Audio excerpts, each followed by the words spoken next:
Hey y'all, welcome to the Moving with Millennials podcast with your favorite millennial realtors. We are 4 top producing agents in the DFW area, and we are ready to share the good, bad, and the real life of real estate. Whether you're thinking about getting into real estate, already an agent, or just curious about what your agent really does, join us. Tune in every Wednesday to see what it's really like to be on this side of the transaction. Hey guys, welcome back to another episode of Moving with Millennials. It's just Mariana and I today, and we were just talking about how our office is kind of like our car, or our car is kind of like our office. Same thing. Yeah, always on the road. So we thought it'd be fun to just talk about what's in our car. Yeah.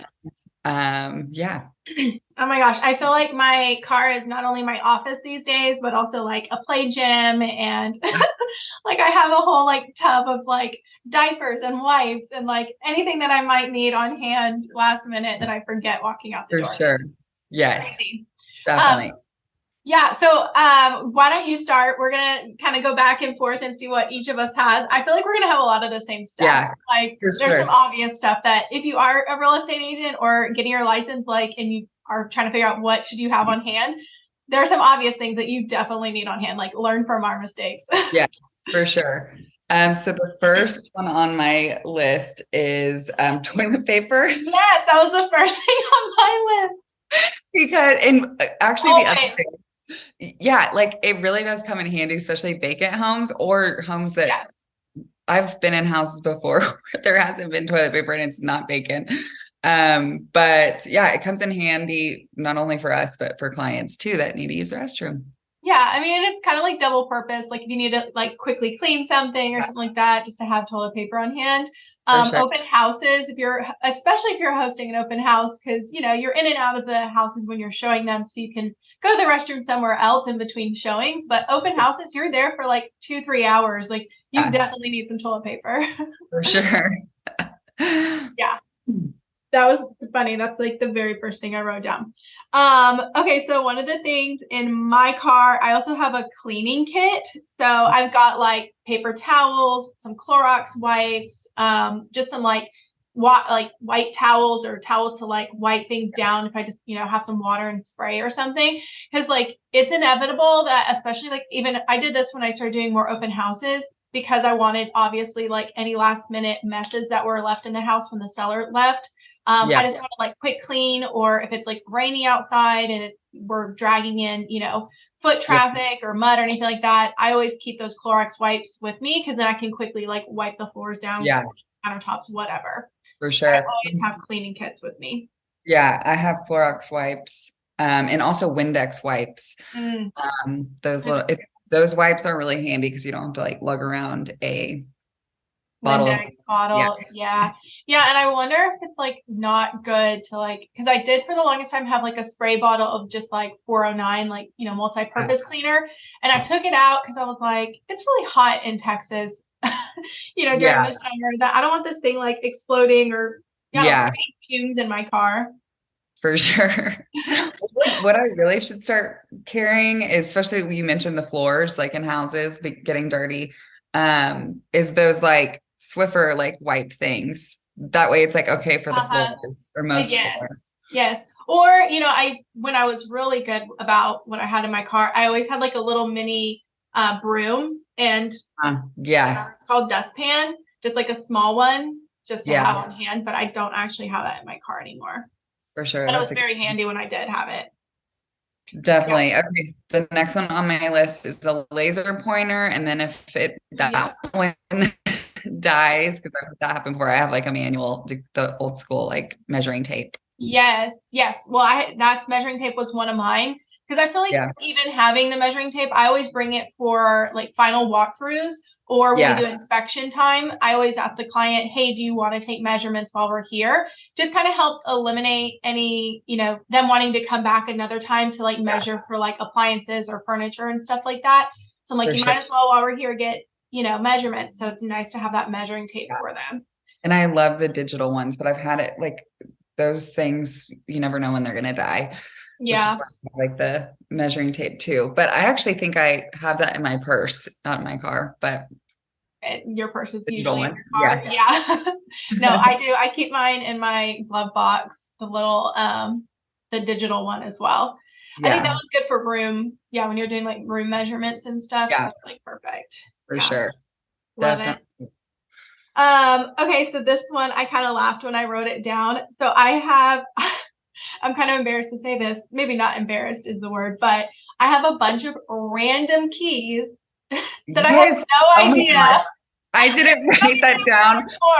Yes, but I have, and yes, because I always get 2 keys from sellers in case like the lockbox dies or whatever. Cause I've been on both sides before where that happens. And the agent will come and, you know, or if the key doesn't work in the lockbox, you know, you have an extra one, but I have so many with like random tags on them. Yes. Probably why you should always change your locks if you are a buyer. Exactly. Well, and that's what I figured anyways. Like I have like my little hanging, I'm pointing to like my closet door in my office because I have my little hanging like key, whatever, where I hang all my keys because I always ask for the second key as well. But I feel like in between like me having them hanging there and giving them to clients, or like if buyers, when they purchase a house, I know they're going to rekey the property anyways. So if they at least have one copy of the key and it's not convenient for me to give them, you know, the other key that I have on hand, they're going to rekey it. So I end up just like leaving it in my car. And now I'm literally like, I don't know what any of these keys are for. I would say I probably have like 5 random keys in the car right now. Yeah, for sure. And in my desk. Yeah. A few in my purse. Yeah. So at this point, I just need to like throw them away or do something with them. But yes. Sorry, my phone keeps going off because I think it's connected to my computer and I can't turn the sound off without turning the. Oh yeah, when your laptop is. Yes. So just disregard. Okay, is it my turn or your turn? Your turn. My turn. So I have a hammer in my car, which I used to have a toolbox, like one of those like mini ones, but I've used a hammer to like put in a sign before. I mean, you just never know when you need help. That's actually, I don't have anything like tool wise in my car, but I feel like that could be definitely super helpful. Like if you want to go like the extra mile on what you have. Because how cool would it be? Like you're at a listing, you're about to like list a house and the client's like, oh my gosh, I need to like hang that something. You're like, you know what? I've got, you know, for sure. Got a hammer and nail. Yeah, for sure. Oh yeah, I could totally see that going in handy. And I think a lot of people use, you mentioned like hammering in the list, like the sign into the yard. So I didn't use a hammer, but I've used like a mallet before when I noticed like the ground is going to be like extra dry or something and it's going to be really hard for me to like step on and put it into the ground. I will bring like a little mallet and that helps a ton get it into the ground. Yes.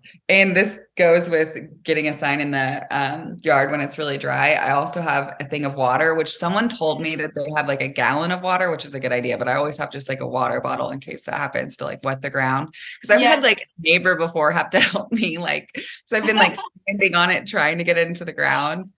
Yeah. It still wouldn't get it. It was like in the middle of the summer and this nice neighbor came over and was like, I can help you. And he got it in like 2 seconds, but the struggle is real it is so real, especially for girls when it's like raining outside and you're in a dress and the wind is blowing and you're in heels and it's muddy. I've literally had to put a sign in like all weather conditions with like dress and stuff and heels. And like this is not is not like HGTV worthy right now.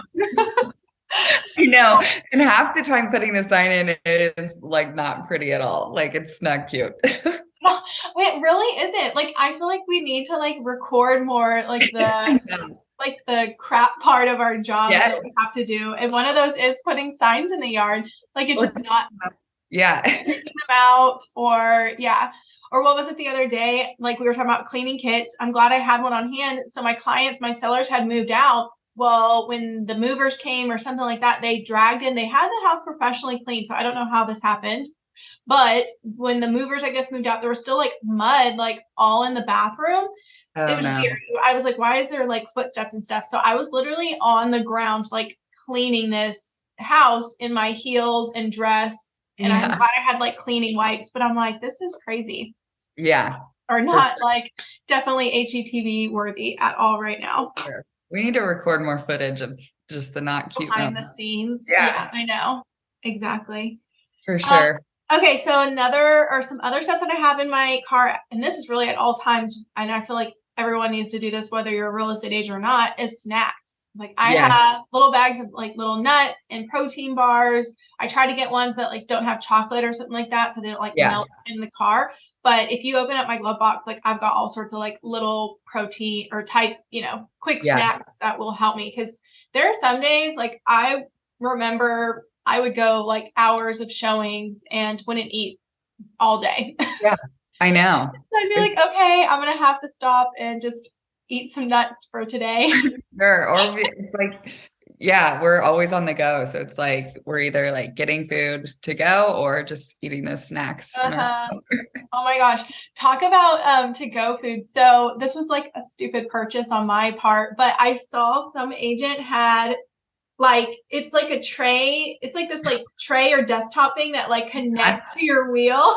So I ended up buying one because I was like, oh, that'd be so great. I could like I could put my laptop on it, because I work in my car so much on the laptop or iPad, and I can like eat my food and stuff. So I bought this thing. It doesn't even fit on my steering wheel. So I bought this like $15 like tray, and it's so funny that I like even was tempted to like get it. That is tempting me to get that. Like that makes sense. Like to have a little tray to eat on, or like because my laptop is on like a thing right now, and I'm not in the car, but like a little elevated thing. But that would be nice because mine's like if I have my computer in my car, I put it on the glove box, which it's like such an awkward angle. Yeah. Or I'll like move my seat back. But the tray for food is a great idea. Yes, it would be. It was so silly of me because I'm like, I bought it and I was so excited and couldn't wait to use it. And I like had it in my car, like on the side for like the longest time. And then one day, like I went through to get food or something. And I was like, I'll pull my tray out. And I like pulled it out and went to go put it on and it wouldn't fit. And I was like, why didn't I think to like try this out before I got all excited about it? I don't know. For sure. No, I love the idea.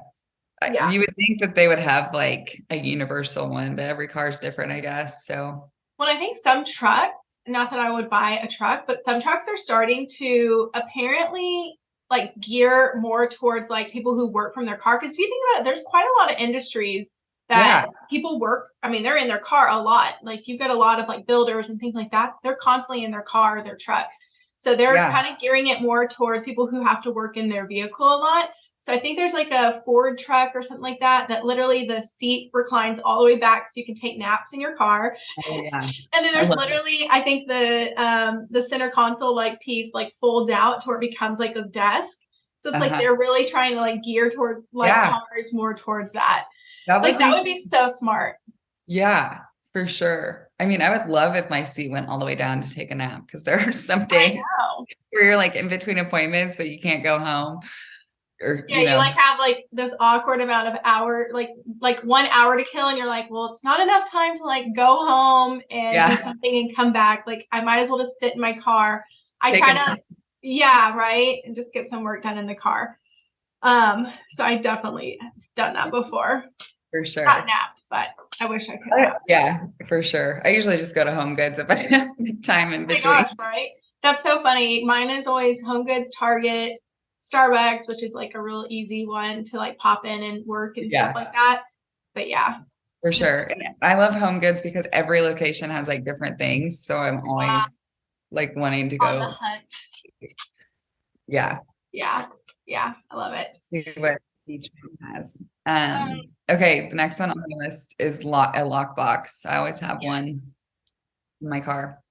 Do you keep like I always keep a Supra lockbox, but I always like to have one of those combo locks with me sometimes. I have the Supra. Yeah, I don't have a combo with me, but that might be a good idea. The other day, Supra was down. I don't know if you were showing that day, but I thought it was my phone and the whole, like, because Supras can also die, but so that'd be good to have like a lockbox, a manual one on hand if that happens. But because when I was at this house, Supra, I found out like the number wouldn't work. So I called CCAR, Collin County Association of Realtors, and they told me the whole system was down. Like no one could access boxes. And it was, I mean, it was like 30 minutes away. So like the client and I both drove. We ended up submitting an offer and saw it the next day. But yeah, when the guy talk about like the non-fun parts of our job, like that's one of the worst when you're like about to show a house and you can't get the lockbox. Yeah. Or like, or the key won't work. It's like, and then it's so stressful. If the client's like the most stressful situation. The worst. Seriously, I can't think of anything more that I hate like about showing homes is just accessing the property when there's like it happens all the time. And you talk about like a minute feeling like an hour when yes when it really does. To get the lockbox open, you're like, oh my gosh, it's been like 20 minutes. Yes, and we were there a good 20 minutes because we were trying to like look at window, like see if windows would open, which I've had to do that multiple times, go through windows, but we couldn't find other ways to get in. That's annoying. That's also why it's a good point if you are a listing agent to get like a second key in case, super goes down and our key is now locked into our box. I mean, unfortunately, we have to go meet the agent up there, but no, it was not showing that day, I guess. Yeah, no, and it was crazy. Like the first 10 minutes, I thought it was my phone because like I had very little service. So I was like, well, maybe that's why. And I kept like trying to restart the app, turn my phone off, and then finally Supra, their number like wouldn't even work. It like wouldn't even ring. And so I called CCAR and like, and I did the whole time I was like, they're not going to be able to help, but they were the ones that told me like, well, you're not getting in. And at least makes you feel better knowing it's not just you. Yes. Oh gosh. Well, and I don't think you were licensed when we had them, but did you ever have the little super box? Like no. Okay. And I remember they had just gotten like rid of them when I was licensed, and they asked me like, "Do you want this?" And I was like, "Do I need it?" And they were like, "No, I mean." Okay, so when I first was licensed, of course, we had the little box. We didn't use our phone to like get into the lock boxes. So that stinking little box, like every so often at random, you would have to update it.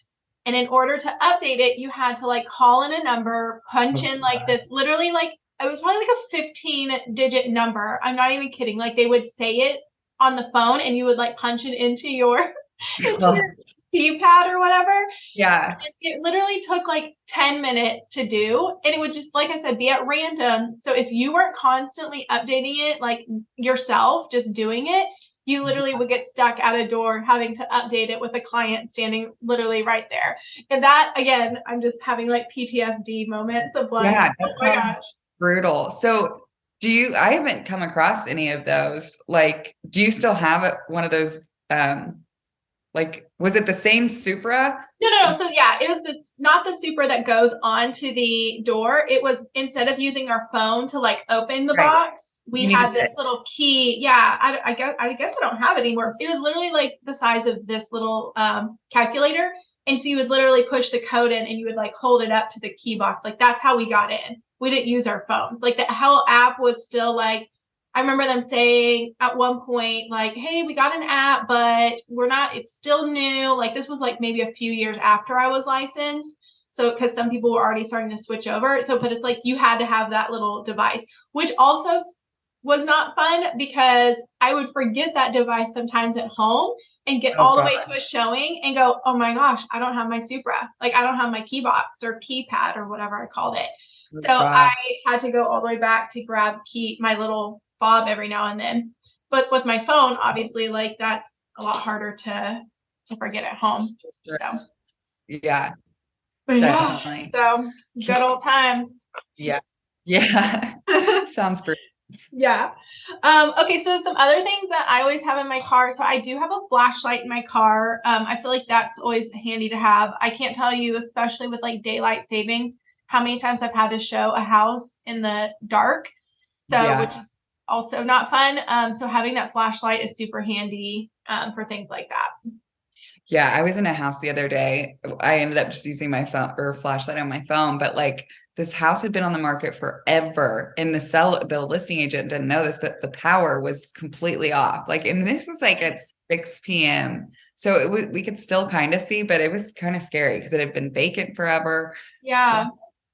we were, the husband was there too. Like I had him go in first because I'm like, you never know what you're gonna walk into. But it was kind of scary. We all had our like phones, the flashlights on. Yeah, which I guess, is true, or the phones have it. But you always want to have your phone handy in those situations too. So you're like, definitely. Yeah.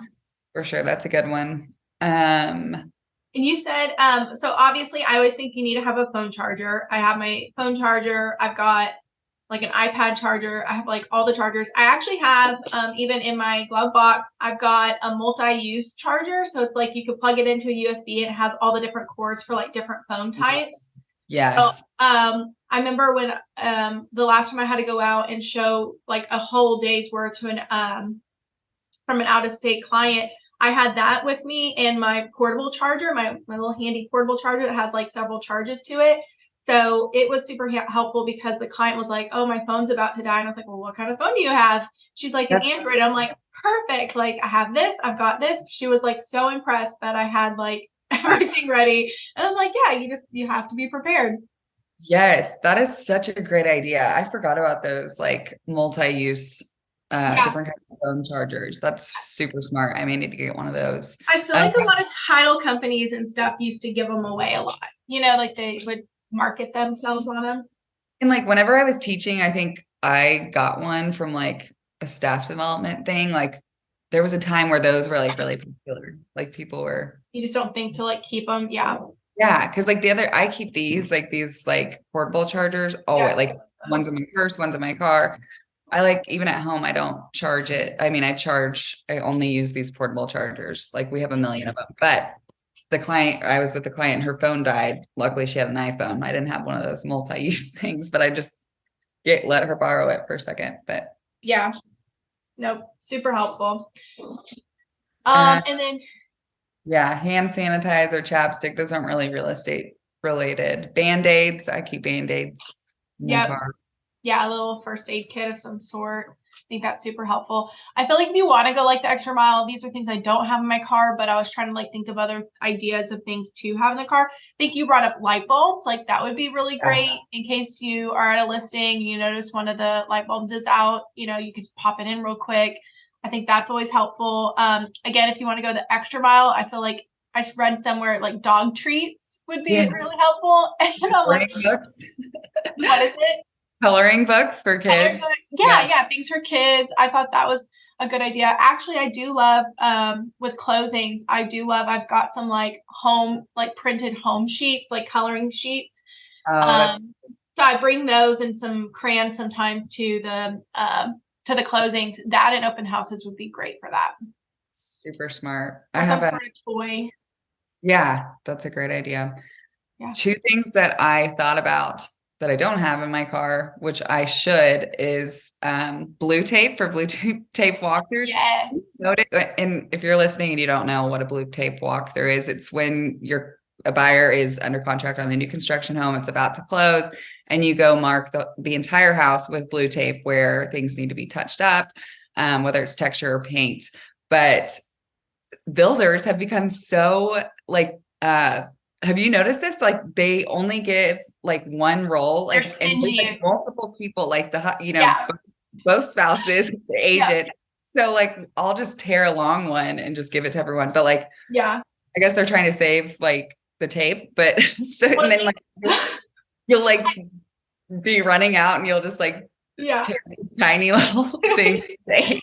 Yeah, I think what's happening there, I know exactly what you're talking about. Like builders are like, they're stingy with their blue tape. And I think the thing is they don't want to give you too much, because then you'll just go and find places to put it. And I'm totally the one to do that. Oh, I'm okay with being that person. I tell my clients up front, I'm like, look, I'm here to be the bad guy. And I say that in a nice way. Like, I'm here to be the person that, you're the client. Like, you don't want to have to go up to the builder and be like, like, I'm noticing this. Like, no, I'm going to come in and be like, hey, this needs to be corrected. Like, that's my job. And so my clients appreciate me kind of like pushing them a little bit, because I get it, it'd be awkward for them. So I love the idea of having the blue tape. And then also I just read and I was like, oh my gosh, I need to make sure I put these in my car, because I've ruined so many shoes, but I need to put my mud shoes or my mud boots. Rain boots. Yeah. Rain boots. Yeah. This time of time around or spring, Time of like year. Yeah, spring. when it's rainy. Yeah, Mhm. 'cause I can't tell you, I've ruined, Maggie would be so upset. I've ruined so many. I've got a couple like of my flats that are leopard prints. Leopard. I've totally ruined some recently, and I tried to take all the mud off, which I got most of it, but they're still just not the same. Yeah. Especially like when you're walking like new construction areas where it's like muddy anyway, or just a construction zone. It's good to have like tennis shoes or rain boots or whatever. Yeah, so true. That's yeah. And Jake, an umbrella would be good to have on hand right now this time of year. yeah, I think I actually do have an umbrella or like a mini one. But Jake, I remember when we were at, I forget, some KW event where we volunteered. He had like a cardboard box. It was super muddy that day. What was the farm's you know what I'm talking about? Like oh yeah, when we did the volunteering, yes. It was just Bonton Farms. Yes, Bonton Farms. Or Bonham Farms. Whatever. Yeah, one of those. It was just super we were muddy. Volunteering and it was muddy. Yeah, it was very muddy, like to say the least. But he had this like cardboard box and we all stacked our boots or rain boots in there. I thought that was a good idea. But yes. We read some good ones on I feel like we kind of touch all of them. I mean, trash bags, I just read on here, like maybe some small trash bags to have on hand. That would be great for, or even if you had like some of the grocery store bags or something. So if you do end up with muddy shoes, or you have clients that end up with muddy shoes, like you can offer them one to use. So those are always good as well. Those footy boot, like things to put on your shoes. I remember during COVID, like every listing had those, like people were wanting you to wear gloves and like shoe coverings, which I get the shoe coverings, especially if people don't like people walking in their homes with shoes. Like even if you're not selling, like we know people that, you have to take your shoes off for the floors. So I get it. Yes. And we put those at a lot of listings, especially this time of year with the rain and stuff. We put little booties inside the listings and ask people to either take their shoes off or put the booties on. For sure. Because I get where some people would be kind of weirded out about, like, I know sometimes like they ask you to take your shoes off and we do. Well, I'm like in heels or flat, so I don't have socks. So now I'm walking through the house with bare feet and I'm like, now I'm grossed out. Yeah, seriously. I hate having to take off my shoes at showings, which even if they don't say to, and it's been like raining or something, I always well, it depends on if I recently had a pedicure or not too. Yeah, for sure. Yeah. I mean, if I'm wearing flats, like closed toe shoes, usually it's because I haven't had a pedicure in a while. Yeah, for sure. That's so cool. But yes. Oh, and I think it's also super handy to have on hand any kind of like, I would just have like at least one copy of all your marketing materials. So like one listing presentation, one buyer's presentation, maybe some docs, like a contract on hand that's blank that you can, in case like clients have questions. I mean, I wouldn't suggest, I think I've had some people like write the contract on the piece of paper and submit it. Like I've seen handwritten contracts before. I actually have too. Yeah, which I mean, it does what it needs to do. So there's nothing necessarily wrong with that. I don't know if I would do it myself, but if you needed to write a quick offer and it's got to be submitted like at that minute, then I guess you could do that. Yeah, I think about this all the time. Like back in the day, like people actually had to do that, like handwrite a contract and then go deliver it to the listing agent's office. Like, can you imagine doing that when it was like super crazy, even like this time last year, like having to go through all these offers and like pick them up and it just makes me tired thinking about it. Like DocuSign or electronic signatures has changed everything. Like I can't imagine. Well, that and just like super key in general. Like now we can go to the house and just open up a lockbox that has a key. Like agents used to literally have to go to, like they have to not only go through, they didn't have the MLS even. Like they didn't have the MLS. So they had to go through their filing cabinet of like listings that were printed out on pieces of paper, find the listing that works for their client's criteria, somehow let the client know. I guess the client had to be there too at the house. I don't know. How did you let your client know? We should find an agent that was an agent in the 80s or 90s, even the 90s. I didn't even, this is like, crazy. Yes. I just like thought about like having to do about not having MLS. Like, yes, which I feel like then you like probably only saw like 2 houses and then you bought one, right? Yeah. It wasn't like today where clients, see 10 plus houses in person. That's after looking at, hundreds online. Yeah. So I can't imagine. Yeah. We should totally get someone on. That'd be such a fun interview. Seriously. Who do we know that's been? I don't know. I know. I'm like, I don't know. Like, I was born in 89. So like, and I'm 33. Yeah. So someone, someone in their 60s. Yeah. They're probably someone that in our office that's definitely been there. So I feel like we can find someone. Yeah. Yeah. Let's do it. That is a great idea. Yeah. I love that. Okay. So yeah, anything else in our cars that's weird that, I don't know, as a real estate agent, we should have? I think we covered it all, like all the stuff. Cleaning. So I think it's safe to say, like, definitely have toilet paper, have some cleaning supplies, things that to be prepared for like weather, even like a change of clothes. I know, like, if you're out, like, imagine you being out all day and not anywhere, if the weather changes, you don't have time to like run to an appointment, or say you want to go from an appointment to go get drinks with a friend, like, most likely you can wear what you're wearing for work. But if you wanted to like dress down, like, have some jeans on hand. I definitely have, I always bring, if I'm like casual for the day and like I'm out and about, like right now I feel very casual. I may go, if I have to run to the grocery store and I'm going to be out for the rest of the day or something like that, I may have like a dress in my car to where if I needed to go show, like a client text me like, hey, can we go see this house, in 4 hours? I don't have time to run home, but I have at least a dress or something in my car. I've definitely had those days where I'll just like, I know that it's potential that I would be showing that afternoon. Sure. So I always have clothes in my car. Snacks, also super helpful as well. So. For sure. Okay. Well, I think we're all ready to go in turning our cars into our offices now. And now I'm already, like I said, I'm thinking, okay, I'm going to go get my boots in the car and I need to go like preload all my cleaning supplies, have it prepared. For sure. Same. All right. Yeah, exactly. All right, guys. Well, that was this week's episode of Moving with Millennials. We'll see you guys next week. Bye, guys. Bye.